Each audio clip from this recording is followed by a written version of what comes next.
Hello and welcome to Markkleeberg in Germany for round 4 of the 2019 ICF Canoe Slalom World Cup. It's the third time this venue has hosted a World Cup, and we have a lineup of 183 athletes from 26 countries competing for points across the 5-race World Cup. We're now a month away from the Olympic qualifiers and World Championships in Spain. So we're really into the sharp end of the 2019 international racing season. So as we look at it, after 3 races in this World Cup series, 5 races overall, then Luka Božič of Slovenia leading the way ahead of Matej Benos of Slovakia. Both of those are in this final. And here is the start list. So Matej Benos of Slovakia will lead us off. He was 10th in the semi-final. Alexander Slavkovsky of Slovakia, the fastest in the semi-final, will go off last. But and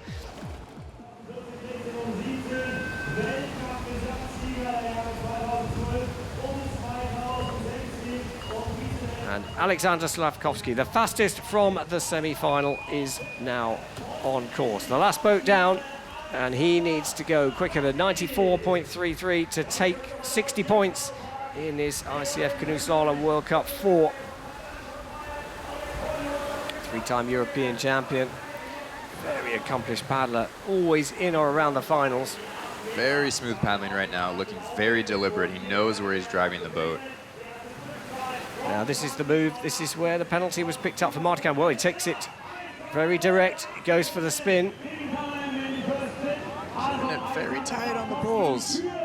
I'm not sure that line was exactly what he wanted, but he well, it's a good line for 10, isn't it? Right. It's really worked for him to get in and out of 10. You were talking about how sticky it is on the exit because it's so close to the wall.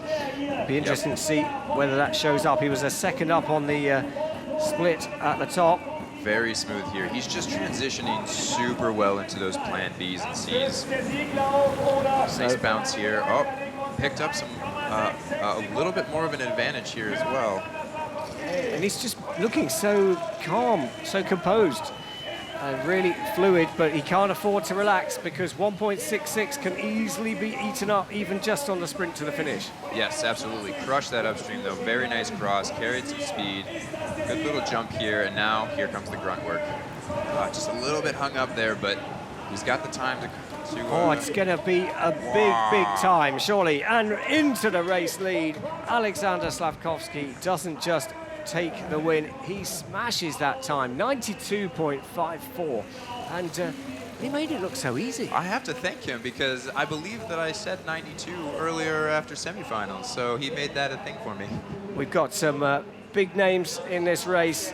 And it is Alexander Slavkovsky of Slovakia who gives us a flawless performance there, 92.54, shows us his style, and he takes 60 points for the World Cup standings going into the World Cup final next week. Well, here we have it, the results from the men's C1 final. Alexander Slavkovsky takes the win ahead of Luka Božič of Slovenia. Franz Anton of Germany. Then, well, Michael Martikant so close. The winner, Alexander Slavkovsky. Yeah, it's been a while. Maybe 2 or 3 years I haven't been on the first place. I was second or on the podium, but it's really different when you cross the finish line and you see the number 1, and it makes a really good feeling, and especially on the race like this. It's a World Cup, it's a national selection for the Olympics. So I made the first step and I'm very happy about it. And here are the World Cup standings, and it is Luka Božič retains that lead at the moment. 187 points, Matej Benos of Slovakia, 169. Alexander Slavkovsky of Slovakia is third.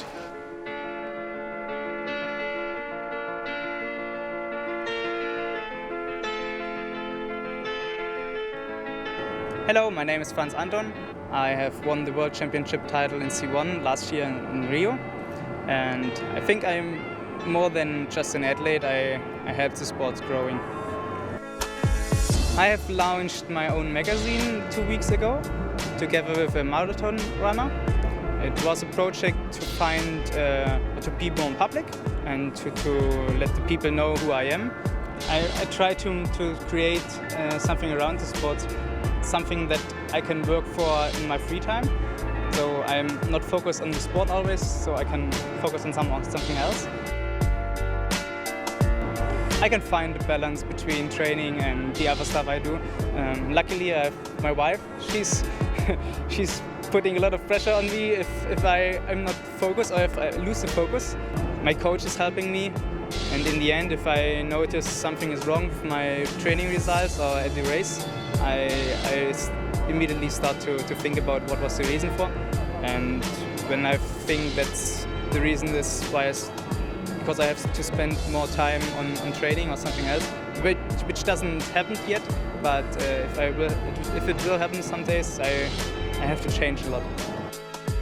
The mental thing about this, or to stay focused, is I can switch it on and off so that I can't think about the other stuff I do, and when it's training and nothing else. So this is, for me, it's easy.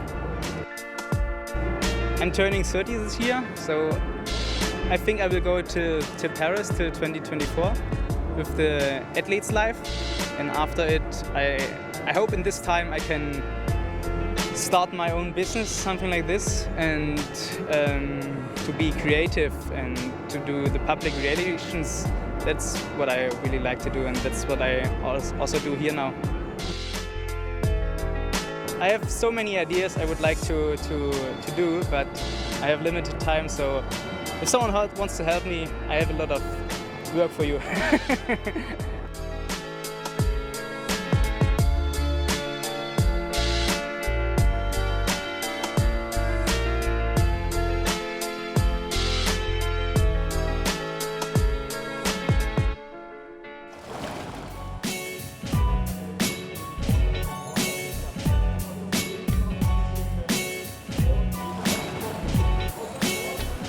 And now we're into the women's K1 final.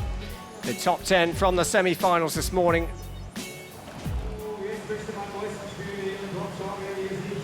I can't even imagine what she's thinking and feeling right now. So there's a race within a race here, because Ricarda Funk will be going for gold, but also she will be wanting to beat Jasmine Schomburg. She's like a bull just being unleashed and running out onto the field. Her power is just incredible.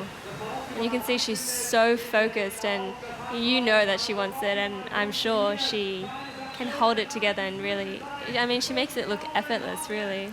She does indeed, and so far it's looking tidy. A little bit more than tidy. 1.95 seconds the advantage. The German crowd are getting excited.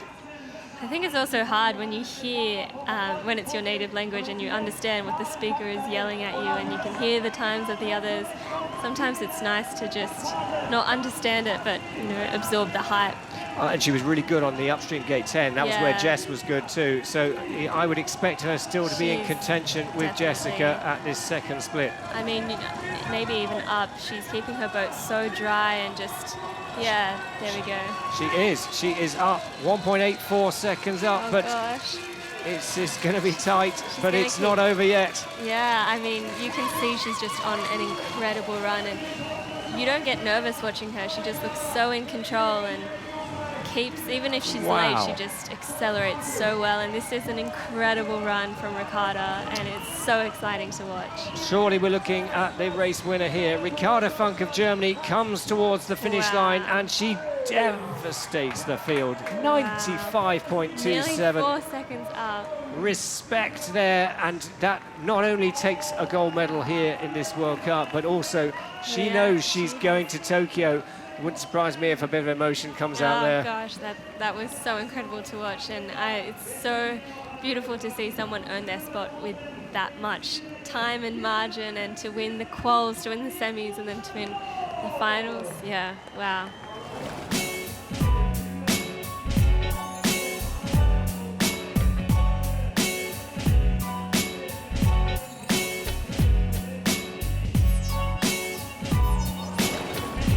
So there's the results from the women's kayak final here in Markkleeberg, Germany. Ricarda Funk takes gold for the German fans here. Jessica Fox of Australia her personal best in the kayak this season, takes the silver medal.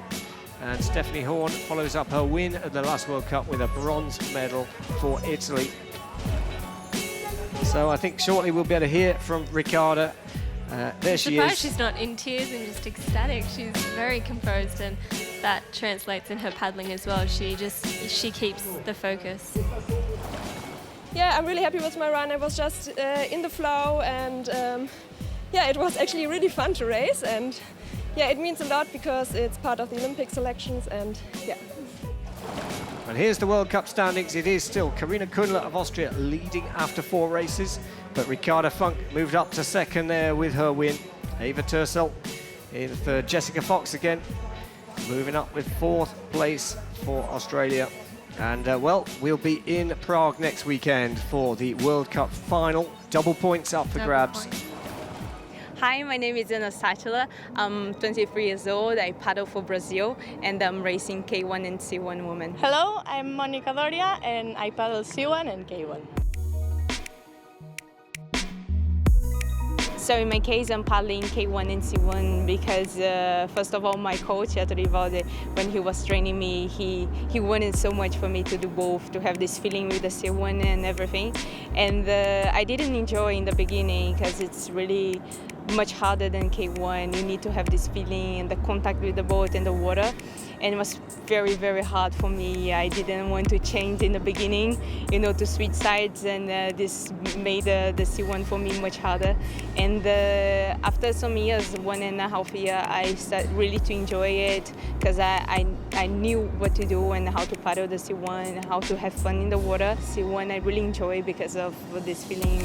You don't need to put a lot of power in my case. You just go with the flow and you have fun, you know. And for me, the K1 is a bit more hard because you really need to push stronger to have better time.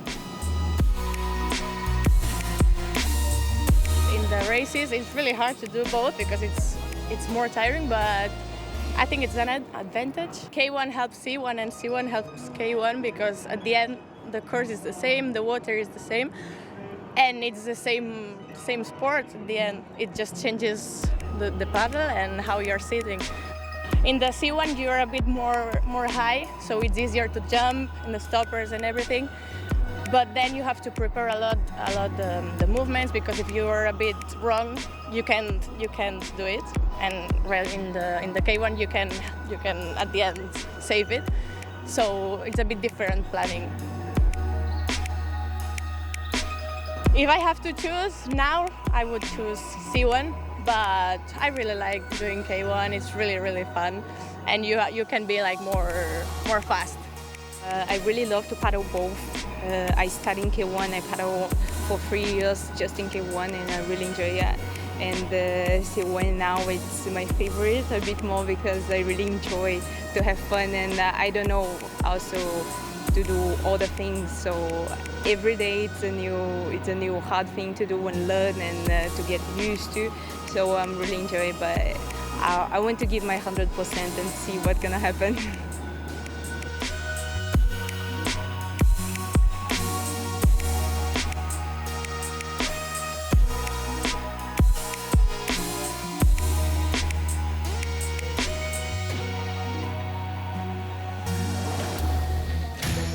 So you saw the standings there of the World Cup after 3 races, and Jessica Fox of Australia leading the World Cup standings after 3 races. But this is the lineup. 10 boats, and they race in reverse order. So Nadine Verachnik of Austria will go off last on the basis of a blistering semi-final time. 101 plus a 2-second penalty. Can anyone get close?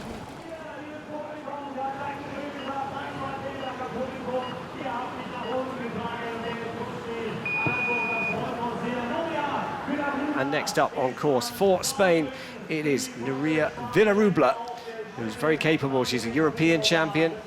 She's a medalist at World under 23 level. And if she finds the groove at the top of the course, I suspect Nuria will be a big threat to that race lead. Clara will watching her closely and will be nervous maybe. But from now on, she's looking good. So as you say, Franz. Then we have the Olympic dimension in terms of Olympic selection as well, playing out Spanish team, Slovak team this weekend, German team. Yes. But she has the early advantage and she is tight into the upstream 10. Now the jump over the stopper wasn't too bad, but could be better, I would say, as a local. For now, it's looking good. She's close to the upstream gates, and now she have to it's all close. Well, she's extended the advantage, 3.76 seconds. We are looking at our virtual race leader, Nuria Villarubla of Spain. Now she's got to keep it clean. 3.76 the advantage. That'll be getting her closer to 105. That's the kind of territory to take a podium here. And nicely into 19. Really good, yeah. And the exit was also good. So she switched to the left side of the pedal, now back to the right side to make the sprint into the finish line. And she's looking, she had to move it a little bit, but it will be good. Look at that, 104.98. She has extended the advantage at the bottom part of the course. Nuria Villarubla of Spain takes the race lead ahead of Jasmin Schornberg of Germany, Clara Olazabal of Spain. Well, great to see there the race winner. Here is the results. Nuria Villarubla takes gold for Spain. Czech Republic takes silver. Australia take bronze. And, well, Germany still in the mix there. 4th place for Andrea Herzog and 6th place Jasmin Schornberg. But the big story, Nadine Verachnik. Outstanding performance in semi-finals and finals, but doesn't quite finish the run and finishes in 5th place there. For me, it's a big shot of energy today to win, because after a long way, working hard and I didn't find the right way and I didn't feel confidence during a long way. But now I feel me that the work is paying off and I'm happy for it, and it gives me a lot of energy and happiness to look with ambition for the world that we've got at home. Here are the standings. There we have it. Jessica Fox starts to take a commanding lead after 4 races. Ana Satila of Brazil in 2nd. Victoria Wolfhard of Austria in 3rd. But there, Andrea Herzog has moved up the order into 4th place for Germany.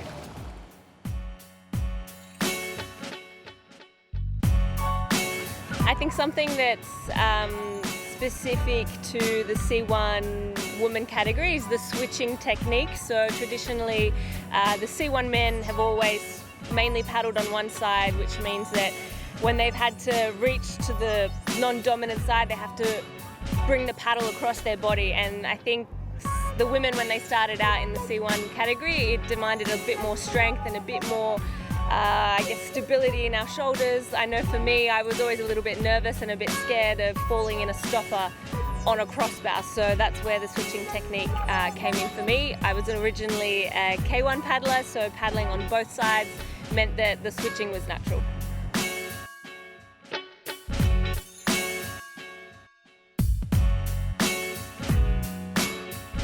When I say switching, I mean changing the side that I paddle on. So rather than sticking on one side and not moving my hands and bringing the paddle across, I tend to bring the paddle forwards and then swap my hands, and that way I'm on an onside stroke when I'm paddling.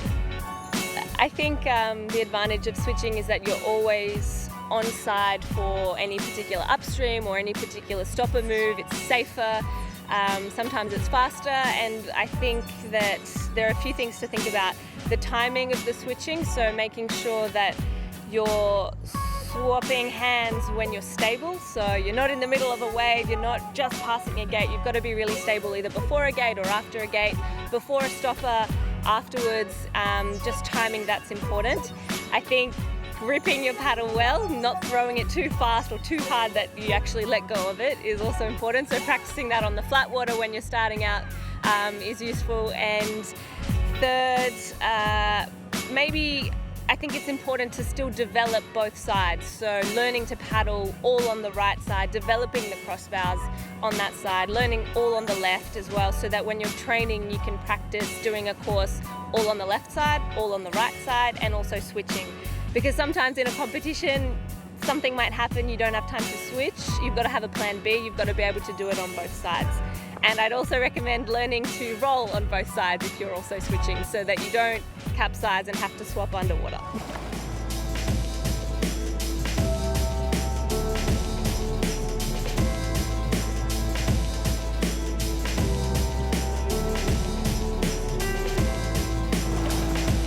Well, let's focus on the men's K1 final. So we had an intense semi-final, and these are our 10 qualifiers. Lucien Delfour of Australia was the fastest in the semi-final, the only boat to go under 90 seconds.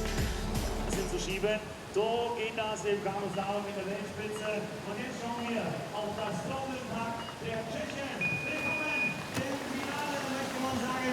So next up, Vit Prindis of the Czech Republic World Championship silver medalist and World Cup champion in 2017.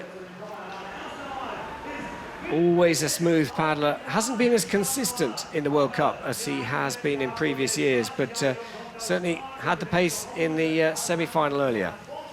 But he's here for every international race we have on this course, so he knows the course well, and you see it as a split time 2.1 seconds ahead. So this is impressive, so he can take a touch and still be ahead. And we have 3 Czech paddlers in this 10-boat final, so a lot of internal competition. Might not be for selection, but there's huge competition and rivalry between the paddlers. Well, Vit is looking strong as he comes towards the second split. Here we'll get an indication, and he's massively up, 3.35 seconds up. Well, if he can hold on to that, this is going to smash the 90-second barrier. Oh, for sure, if he can deliver it. And he looks so smooth. I love watching Vit paddle because he does take risks, but he always looks like he's in control. Yeah, and he's always in the current, so it's not like that he's working against the water. He's just trying to get the water working for him. He's looking really good. Wow. Surely we're looking at new race leader, 87.78, and Vit Prindis is our race leader. He smashes the lead time there. But here's the results. What an outstanding performance. Vit Prindis of the Czech Republic wins by nearly 2.5 seconds, ahead of Lucien Delfour and Jiří Preskovic. Of course, I'm super happy with the gold medal. But first point, I'm really happy with my run, which I put down in the final, because I was a little bit struggling with it after the Europeans on the World Cups, when in the final I was not able to do like my run. And now I did it. I'm really happy, but it's just the beginning of the second part of the season. But I have a good start, so I hope it's going to be on the same way through the next races. Here are the World Cup standings after 4 races. Jiří Preskovic holds on to that race lead. Now Peter Kauser in second. Vit Prindis of the Czech Republic moving up the order with that win today.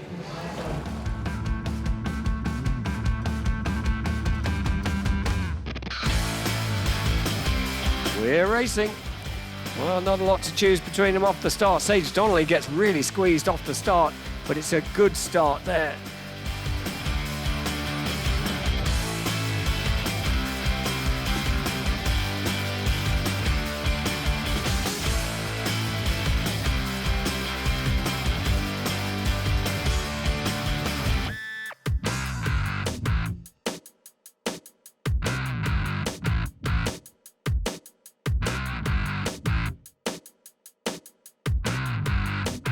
Well done, Caroline. Germany take gold here on home water in Markkleeberg. Caroline Trompeter takes the gold ahead of the United States of America, Ashley Nee, and it's the United States of America, Sage Donnelly, who take the bronze. But we're straight into the men's kayak extreme canoe slalom final. 4 boats racing it out.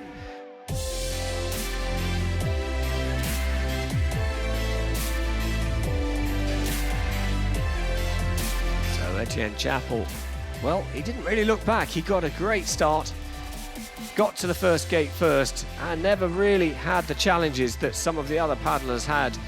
Max Carlsen, who got the silver in the end, he had to fight hard for that because he started off in a good place. Then he got right out of shape, but he absolutely took advantage of the opportunity on the final upstream. we have it, the confirmation of the gold medalist. Well done, Etienne Chappell of Great Britain, winner here of the men's kayak extreme canoe slalom. So we'll see you next week in Prague for the World Cup final and the Extreme Canoe Slalom World Championships. Double points up for grabs, and we'll see who is crowned the World Cup champion of 2019. So from Markkleeberg in Germany, it's goodbye.